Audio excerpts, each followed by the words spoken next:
Hallo zusammen, ihr wollt wissen, wie ich aus einem Kallax-Regal eine TV-Kommode im Stil Art Deco gezaubert habe und mir nicht gleich alles im ersten Anlauf gelungen ist? Dann bleibt dran, das zeige ich euch jetzt.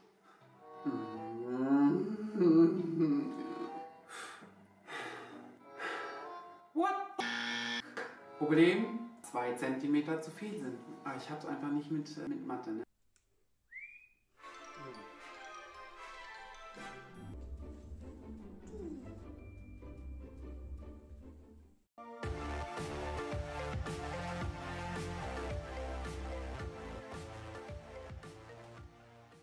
Hallo, mein Name ist Patrick und herzlich willkommen auf meinem Kanal Project Upcycling. Hier handelt es sich um das Thema Upcycling von Möbeln, komplette Makeover und Home Decor. In meinem heutigen Video, Episode 1 von meinem Wohnzimmer Makeover, zeige ich euch, wie ich aus meinem alten Kallax-Regal eine moderne TV-Konsole Stil Art Deco bezaubert habe. Wenn euch das interessiert und ihr nichts von den ganzen Wohnzimmer Makeover-Episoden verpassen möchtet, dann abonniert den Kanal und aktiviert die Glocke. Dann werdet ihr auch immer informiert, wenn es was Neues von mir gibt. Jetzt lasse ich euch nicht länger warten und sage Editor, roll the tape. Wie ihr hier sehen könnt, ist das mein altes Kallax-Regal, das ein bisschen in die Jahre gekommen ist, und ich wollte es nicht wegwerfen und dachte mir, was könnte ich aus diesem Regal upcyclen? Ich war inspiriert von einer Kommode, die ich online gesehen hatte, jedoch hat das um die 900 € gekostet. Das wollte ich nicht investieren und habe mir meine Gedanken gemacht, wie ich das am besten hinbekomme. Hab gemessen, leider falsch, das seht ihr später, und gegrübelt, wie ich das am besten hinbekommen könnte. Und hatte mir einen ausführlichen Plan skizziert. Dann war ich guter Dinge und habe angefangen. Jedoch kam alles anders, wie ich es erwartet hatte, und zeige euch erst 4 Fehler, die ihr nicht tun solltet, bevor ich euch den richtigen Hack zeige.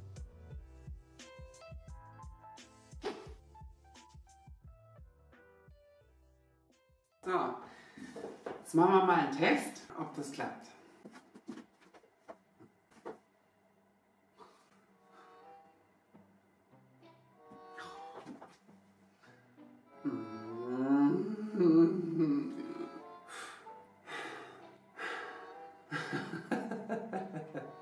What? Problem? Weil da 2 cm zu viel sind. Aber ich habe es einfach nicht mit Mathe, ne? Weil ich nur einmal ausgemessen hatte und weil ich den Deckel nicht wirklich rund bekommen hatte, war das Regal zu lang. Und um das MDF zu retten, habe ich die Ecken abgesägt, was nicht die beste Lösung war.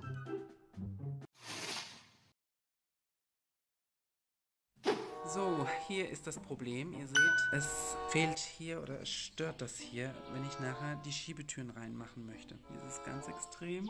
Wie ihr sehen könnt, war das MDF nicht wirklich rund geschnitten. Fehler war es, mit der Stichsäge ausgeschnitten zu haben und alle 2 MDF-Platten aufeinander zu legen. Dadurch habe ich zu viel Druck mit der Stichsäge ausgeübt und konnte der Rundung nicht wirklich folgen. Wenn ihr eine Stichsäge benutzt, nur eine Platte, somit könnt ihr der Rundung viel besser folgen.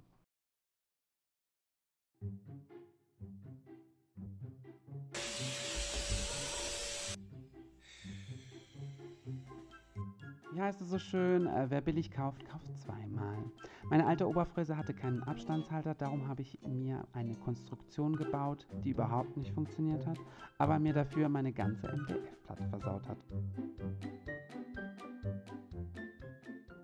Weil ich ja so Glück habe mit diesem Projekt hier, ist jetzt meine Oberfräse auch noch kaputt gegangen. Einerseits bin ich auch froh drüber, weil es hat mir echt keine schönen Kerbungen gemacht und ich muss das alles wieder zumachen und frisch machen. Also hier könnt ihr sehen, dass es hier alles eigentlich sehr zerrissen ist. Und zwar hier, das ist alles nicht gerade und es hat mir eigentlich alles zerrissen hier. Jetzt habe ich das mal aufgefüllt mit Heißkleber in der Hoffnung, dass das nachher wieder schön fräsen kann. Und dann werden wir mal sehen, wie die Sache läuft, ne? Wie ich es gerade gesagt hatte, tut es nicht, denn es hat sich wirklich nicht gelohnt und es sah einfach nur aus. Die totale Katastrophe. Ich habe mich jetzt entschieden, neue MDF-Platten zu kaufen, denn das sieht alles irgendwie sehr nicht schön aus, so gebastelt und so, ja, nicht sehr professional. Und das heißt einfach nur mal den ganzen Scheiß nochmal neu machen. ja, das ist das Update.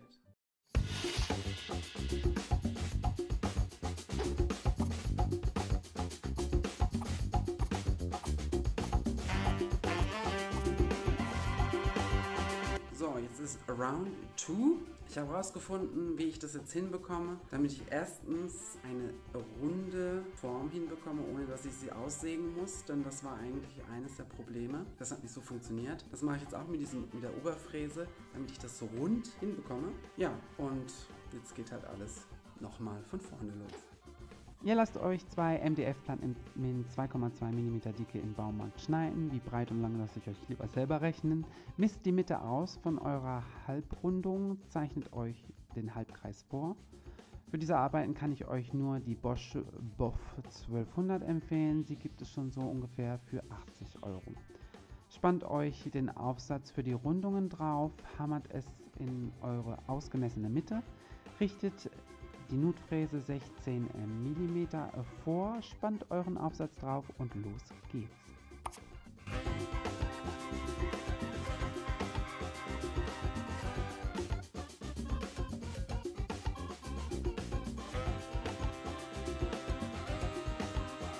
Das Ganze wiederholt ihr 4-mal für jede Seite und dann müsst ihr nur noch die Rundungen schleifen.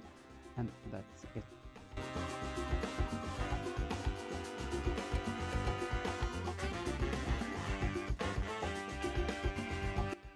And look how pretty it is.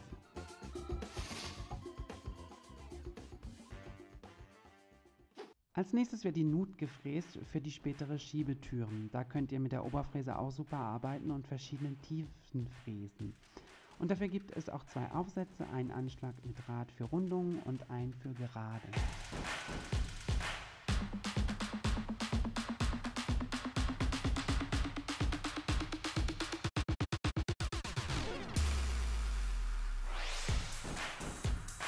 Für die oberen MDF-Platte müsst ihr 1,8 cm tief fräsen, damit die Rolltür später besser reingeschoben bekommt. Und die untere MDF für das Unterteil nur 1 cm. Dies dient nur zum Gleiten. Hier könnt ihr schön sehen, dass ich der Rundung perfekt hinterher fräsen konnte. Das war für mich ein mega Gefühl, vor allem alles ging 10-mal schneller als mit der alten Fräse.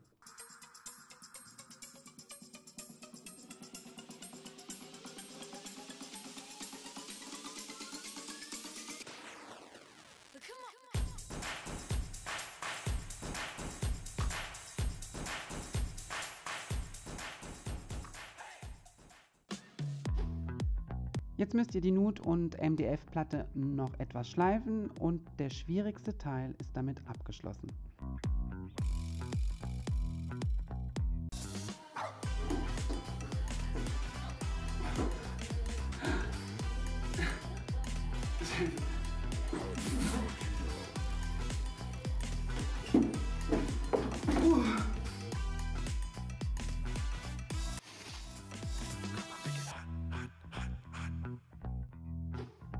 Jetzt geht es ans Grundieren der MDF-Platten und des IKEA Kallax-Regals. Die MDF-Platten müssen grundiert werden, weil sie extrem saugfähig sind. Das heißt, sie würden die Farbe zu schnell aufsaugen. Und bei den Kallax-Möbeln ist es so, dass sie melaminbeschichtet sind und man sie erst grundieren muss, damit die Farbe daran haftet.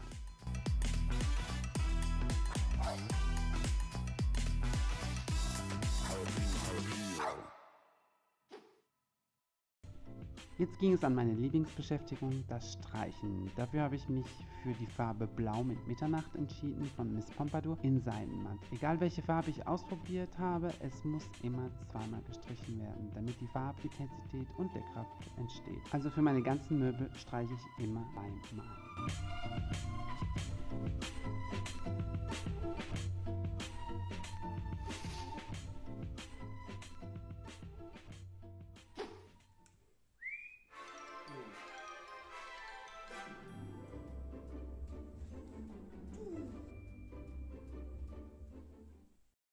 Ja, bei mir geht auch manchmal das Einhorn durch.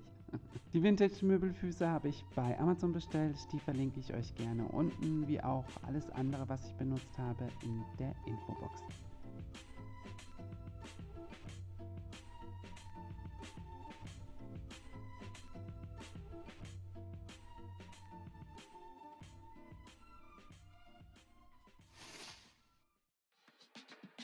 Jetzt sind die Schiebetüren in Lamellenoptik dran, dafür eignet sich IKEA Rödeby am besten, die normalerweise als Armlehnen-Tablett dient. Sie haben die ideale Größe, lediglich die Enden etwas kürzer trimmen, damit nachher in der Nut keine Spannung entsteht. 1 cm unten und 1 cm oben abtrimmen, die Oberfläche lässt sich gut einstellen auf 0,5 mm und dann nur noch nachschleifen. Jetzt muss man nur 5 Schürzen in 2 große Teile zusammenbringen, dann müsst ihr 2,5 Schürzen zusammenkleben, damit ihr 2 individuelle Schiebetüren bekommt. Zum Trennen der Schürze nehmt ihr am besten ein Heißluftföhn oder Föhn zum Entnehmen einer Lamelle vom aufgeklebten Stoff. Da ihr einen Überhang an Stoff habt, müsst ihr auf jeder Seite die Hälfte wegschneiden, damit hinterher die Lamelle flach aufliegen kann.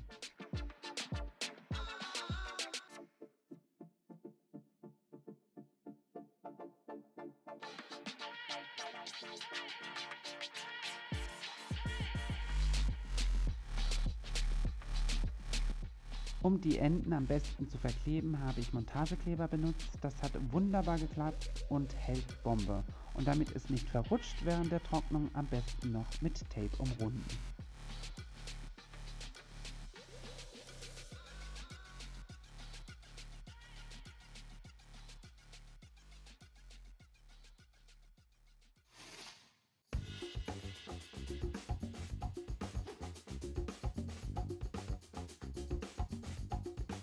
Final Step, einmal kurz abschleifen, damit die Farbe später besser haften kann.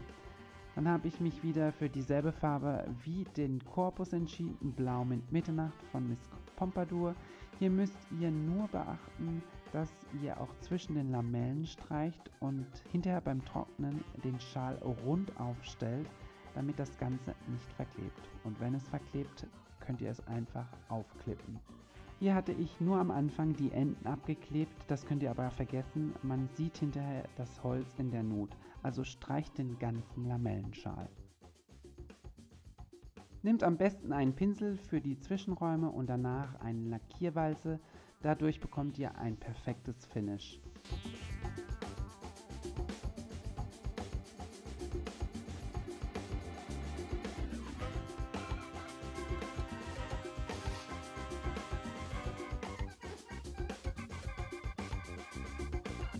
Ich hatte noch 2 Holzgriffe, die perfekt als Handgriffe für Schiebetüren geeignet waren. Musste sie nur noch schwarz sprayen und hatte 2 neue Handgriffe. Den unteren Korpus habe ich mit Montagekleber und der MDF-Platte verklebt. Ihr könnt auch hinterher noch von unten her Schrauben reindrehen, wenn ihr meint, es würde nicht halten. Für meine Verhältnisse hat Montagekleber ausgereicht. Nach dem Trocknen könnt ihr die Schiebetüren einsetzen. Die obere MDF-Platte hatte ich zu diesem Zeitpunkt noch nicht fixiert, da ich etwas Spielraum haben wollte, um die Lamellen besser reinzubekommen. Da müsst ihr ein bisschen hin und her spielen, aber es hat wunderbar funktioniert. Und damit alles schön flutscht, habe ich noch etwas Silikonspray verwendet, damit die Schiebetüren besser Grip haben. Und 6 Schrauben von unten in den Deckel schrauben. Und wie immer noch bei mir findet ihr ein kleines Deko-Upcycling zuletzt vor dem großen Reveal.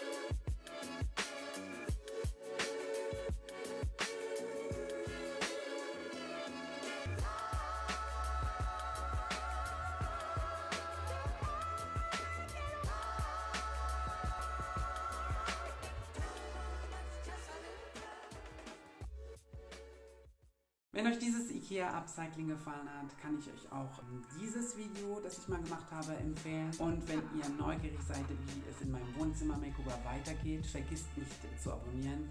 Ihr werdet informiert, wenn das nächste Video kommt. Sagt mir in den Kommentaren, ob euch das Video auch gefallen hat. Und natürlich würde ich mich auch sehr um einen Daumen nach oben freuen. Mehr Content von mir findet ihr auch auf meinem Instagram. Verlinke ich euch hier die Adresse. Taggt mich, wenn ihr es nachmacht. Würde mich natürlich sehr freuen. Und alle weiteren Informationen, was ich benutzt habe, findet ihr auch in der Infobox. Vielen Dank fürs Zusehen. Macht's gut, bleibt gesund und bis bald. Tschüss, euer Patrick.